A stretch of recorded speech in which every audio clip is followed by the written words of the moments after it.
I am an artist, and my background is in music. I have been an artist my whole life, and really being an artist has led me down a path of asking very deep questions about our society and why things are the way they are. And then also just understanding and living that gig lifestyle, kind of that, I think that lifestyle that a lot of people can relate to, which is living paycheck to paycheck, led me to ask the questions, okay, why are we paying for these things?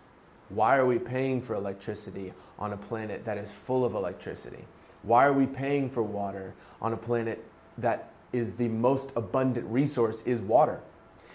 And then you start studying history, and you look at Martin Luther King was asking these same questions, and Buckminster Fuller, and people throughout history have acknowledged, at least especially after the industrialized era, we recognize there's technology, and so anyway, getting back to kind of me,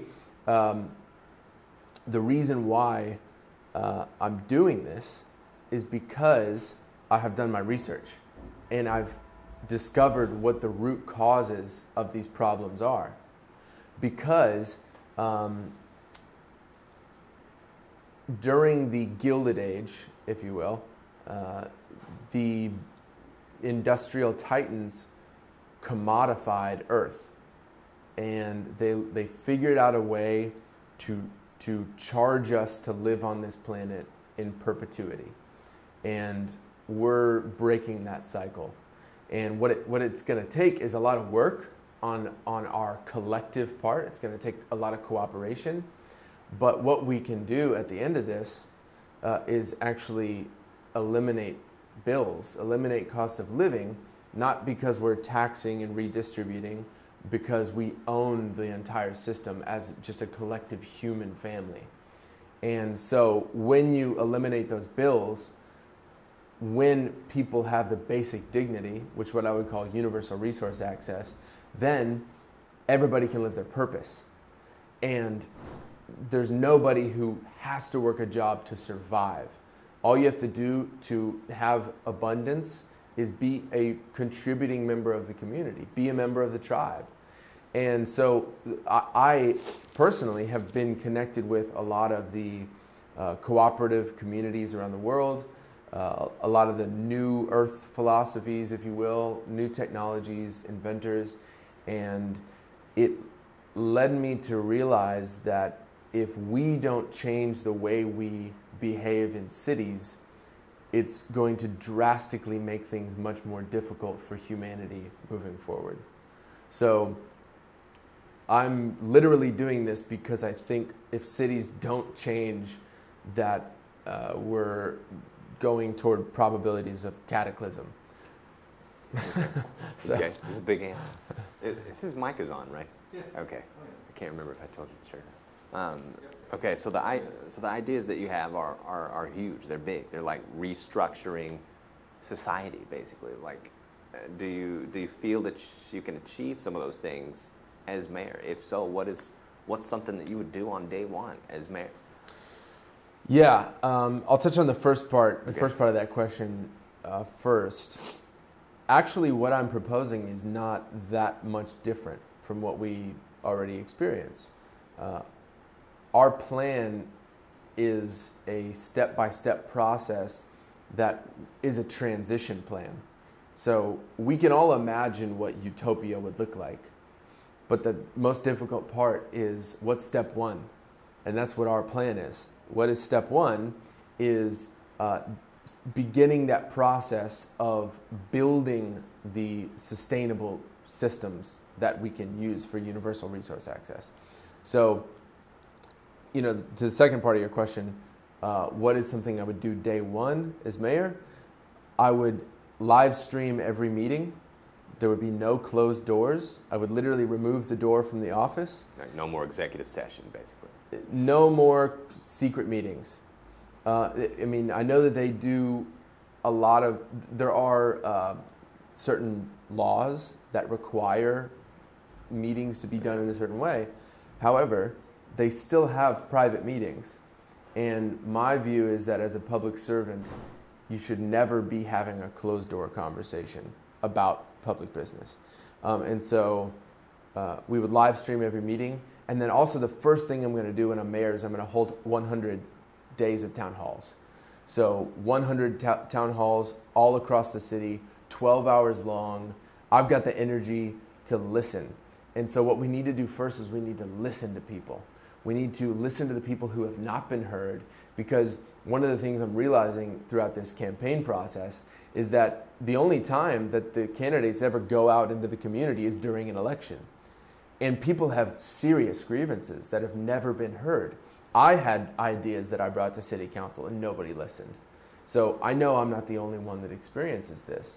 The city has a major listening problem. So the first thing we have to do is we have to listen.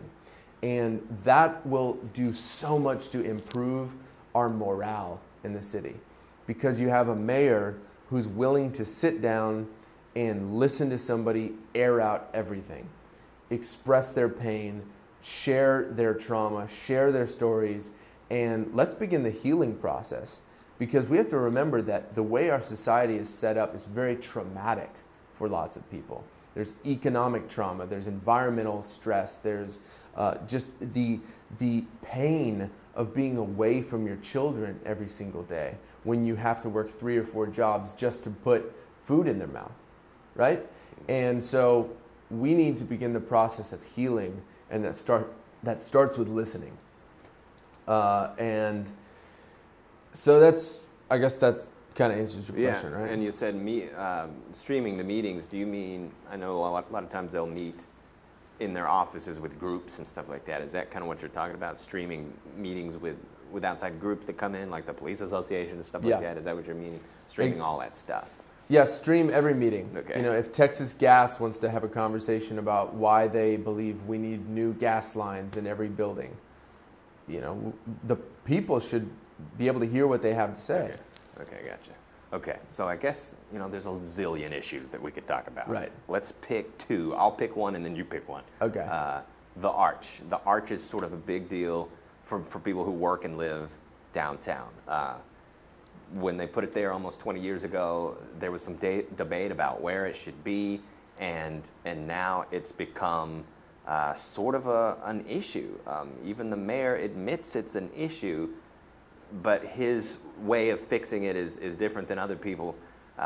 You know, he's saying we just need to right-size it. We need to get it back to the way that it's supposed to be. And every time I ask the mayor, do we need to move this thing? He says, no, it's not time to move it. It's in a good place. And then you've got people coming in for conventions who are just getting attacked downtown by some of the more hostile homeless folks. And so there's at least one homeless advocate named Richard Troxel with House the Homeless. And he says, no, it's in a bad spot. It should never have been there. We should move it to the outskirts of the city where we can make it more of a campus sort of thing. And you can put all of your services there, and it's just a better spot. And it's not right there next to the alcohol district and all this temptation and all of these drug dealers preying on the homeless. So he feels like it's in a bad spot. What do you think about that? Do you think it's good where it is? Do you think it just needs to be improved? Do you think it needs to be moved? We need a solution for the homeless issue that makes a need for the Arch not present. So we need to be able to build a system where we close down the Arch and we don't need to build another Arch.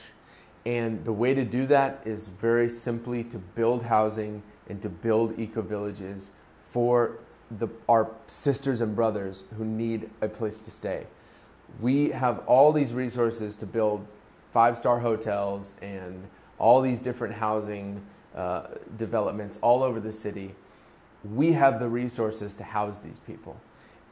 Richard's idea is interesting. I think the homeless solution is more of a sweat equity eco-village model.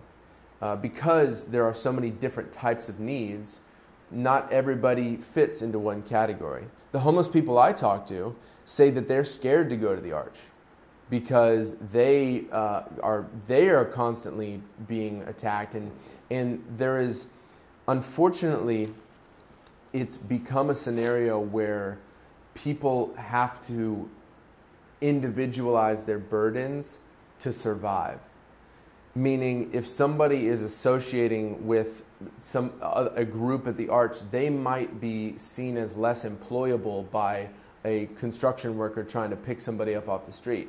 So a lot of the homeless people I talk to, they're young, they're in their 20s, they're on the streets, they have addiction issues, they have family trauma, and they're just trying to have some sort of a basic dignity. These people are perfect candidates to be the first starting builders of the eco-village model. So there's land all across this area where we can create these eco-villages and build earth homes that are completely net zero, environmentally friendly, biofield optimizing, and I am connected personally with plant medicine healers. There are healers all across this city who are more than willing to come do ceremonies and help these people overcome a lot of this trauma, because the places that do allow the research, it's very clear that plant medicine, psilocybin mushrooms, ayahuasca, iboga, these type of indigenous ancient medicines can dramatically change somebody's perspective of themselves so that they feel like, wow, I'm a human being again. When we talk about the homeless problem, we have to acknowledge that it's our choice collectively. So when I'm the mayor, I'm taking personal responsibility for that. I'm saying that this is my fault, right? This is my fault that these people are on the streets. And that's the first thing we have to do. Because if one of us is on the streets, we're all on the streets. So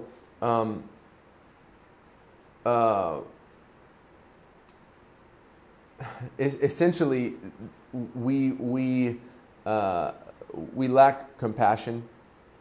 It's sad to say, and unfortunately, the solutions that I see people presenting for homelessness are just more Band-Aids.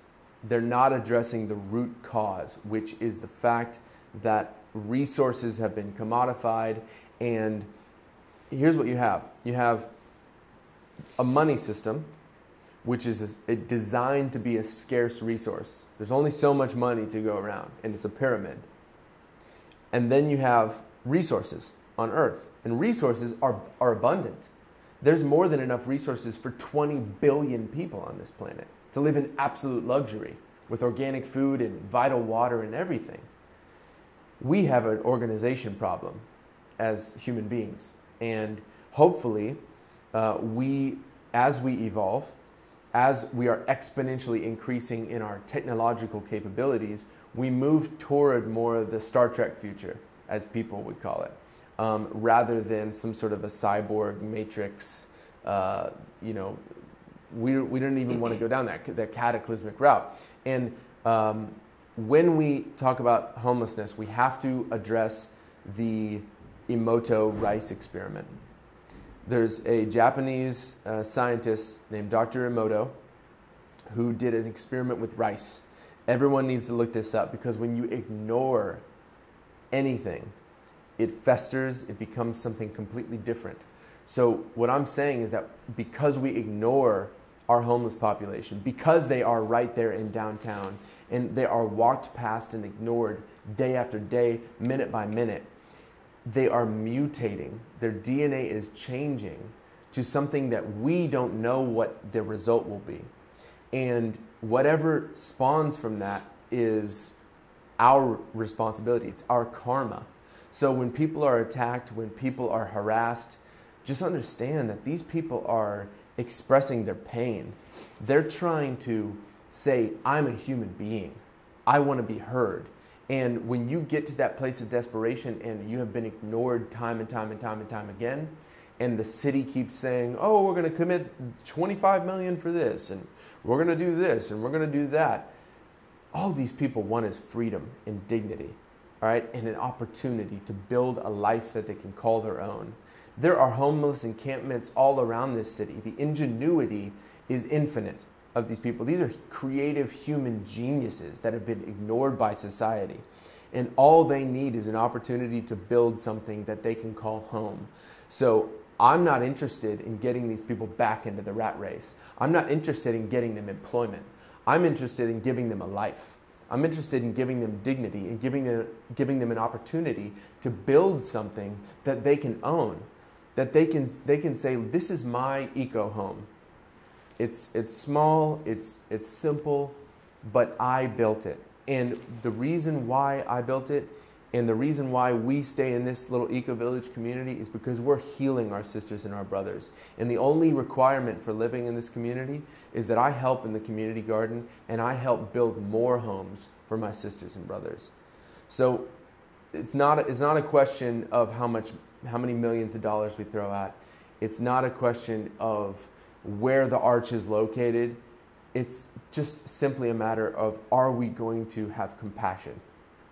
And so you mentioned throwing millions of dollars at it. I mean, would the eco homes be something that at least the land is privately funded, or are you talking about city money to purchase the land and then the people build their own houses? Is that what you mean? Or you know, there's so many different ways we can go about that. We could have private land owners incentivized. We could give them property tax exemptions on their other properties. We could give them free electricity at all of their businesses in their home to let us use the land, or we could buy the land and we could build on it.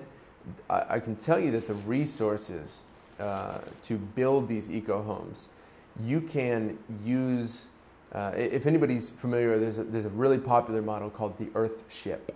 The Earth Ship is, you use basically cans and trash, and then you use like lime and compressed earth. You could do rammed earth is what they call it, or you could use hempcrete, or you could go out to the Center for Maximum Potential Building Systems. These materials are abundant.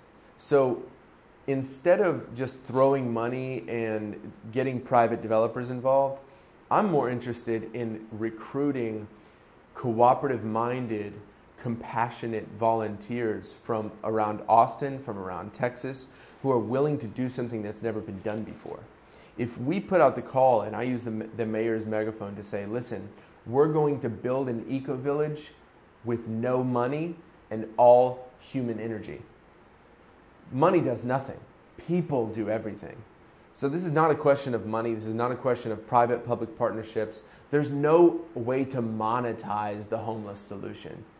There's no way to figure out a profit model for the homeless solution, except actually giving these people the dignity and the opportunity to innovate. I guarantee you, if you give a homeless community an eco-village with organic farms, and then you provide a resource laboratory with material science, 3D printers, these people will come up with genius products that we can sell and profit share. So they get money, and whoever invests in it gets money. We need to look at housing more broadly this way too. When we, especially for the real estate community needs to understand this. You're limiting yourself when you're charging rent or just selling a unit. You have a limited profit there. There's a cap on that. That is an antiquated model. That is not the model of the future. We need to be building housing that is free rent, no utility bills, and there's profit-sharing businesses that are built into these housing units. So you have the laboratories, you have the innovative science labs, whatever you want to call them, and these are profit-sharing cooperative business hubs for new innovation. So that way you have an unlimited profit cap. And as a real estate developer, you're building housing to give people the time, space, and energy to innovate beyond what we think is possible.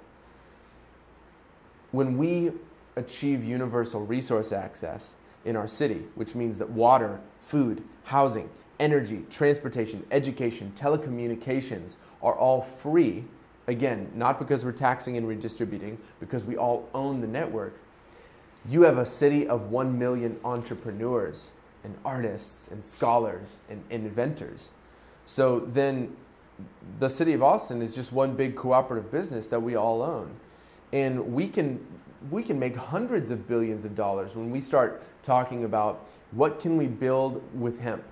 We have food products, building materials, biodegradable plastics, cars, fuel, energy, medicine. What can we do? We can do non-toxic cleaners. We can create mobile apps, that social media networks that are decentralized and they monetize and they don't infringe upon your personal life and your data. And we could make Facebook and Google obsolete if we look at ourselves as a cooperative business alliance.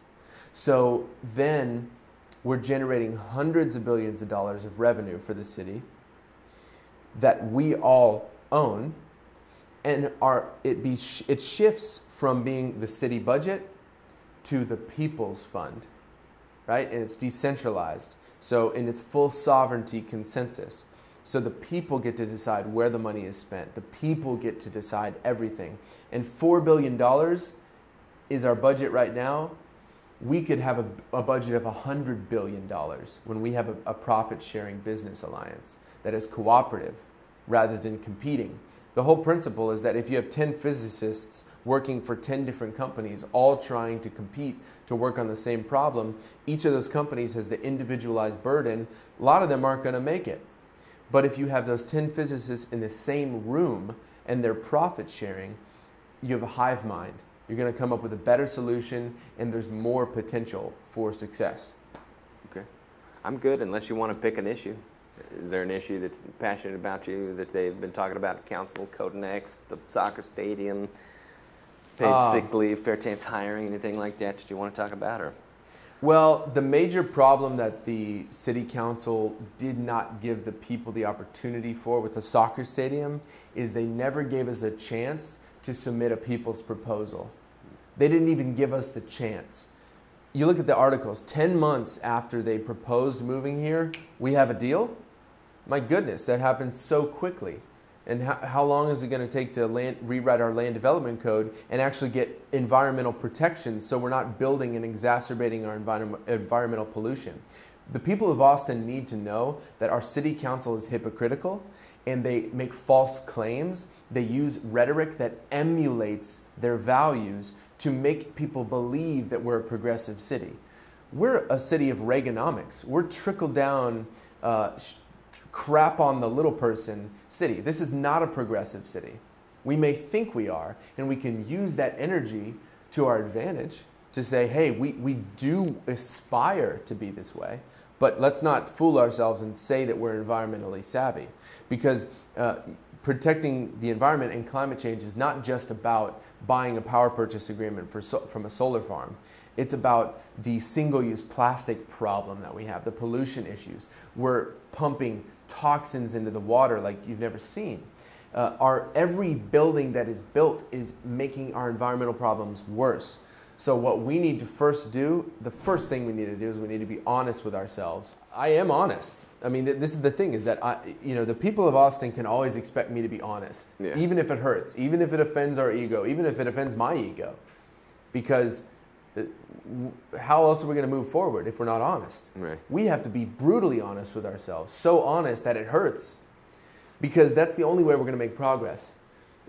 It's offensive to the people who are struggling in this city when we have articles that are published that say Austin is the best place to live for quality of life. It's offensive. It's disgraceful.